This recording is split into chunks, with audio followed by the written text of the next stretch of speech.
ദൈവത്തിൻ്റെ സ്തുതി. വിശുദ്ധ വാരത്തിലൂടെ കടന്നു പോകുമ്പോൾ തീർച്ചയായും ധ്യാന വിഷയമാക്കാവുന്ന ഒരാളാണ് പീലാത്തോസ്. നമ്മുടെ എല്ലാവരുടെയും ഒരു സാധ്യതയും നമ്മുടെ ഉള്ളിൽ ഒരു ചോദ്യം ഉണ്ടാക്കുന്ന വ്യക്തിയുമാണ് പീലാത്തോസ്.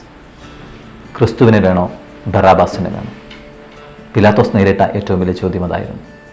സ്വന്തം ഭാര്യ തടയുമ്പോഴും മറുവശത്ത് ജനം ആക്രോശിക്കുമ്പോഴും ഇതിനിടയിൽ സ്വന്തം താല്പര്യങ്ങളും പേരും പ്രശസ്തിയും ഒക്കെ നിലനിർത്തുവാനായിട്ടുള്ള വ്യക്തി താല്പര്യങ്ങളുടെ സമ്മർദ്ദവും ഒക്കെ നേരിടുമ്പോൾ ഈ ചോദ്യം പീലാത്തോസിനെ വേട്ടയാടി.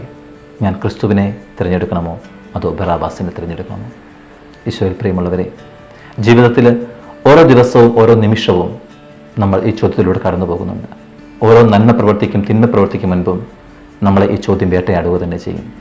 അവിടെയൊക്കെ പലപ്പോഴും കർത്താവിനോട് കൂടെ നിൽക്കുക എന്നുള്ളത് ഏറെ വേദനാജനകമായ കാര്യമാണ്, ഏറെ സഹനങ്ങളുടെ പാതയാണെന്ന് തിരിച്ചറിഞ്ഞുകൊണ്ട് ബറാബാസിന് വേണ്ടിയിട്ട് കൈ കഴുകി കർത്താവിനെ വേദനകൾക്ക് വിട്ടുകൊടുക്കുന്ന മനുഷ്യരായിട്ട് നാം മാറാറില്ലേ?